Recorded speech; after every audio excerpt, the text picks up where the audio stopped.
Hello, my name is Fitsum Abyu and I'm Head of Education at A2SV Ghana.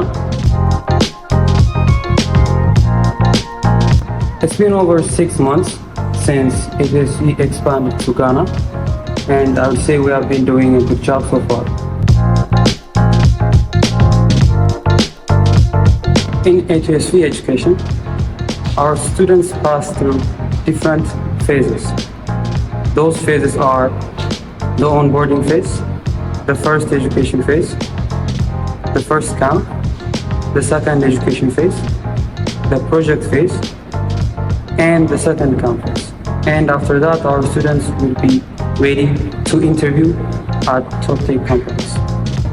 So, in the past 6 months, we have been able to go over the onboarding phase, the first education phase, the first camp. We are currently at the second education phase, and we will be going over the project phase and the second camp.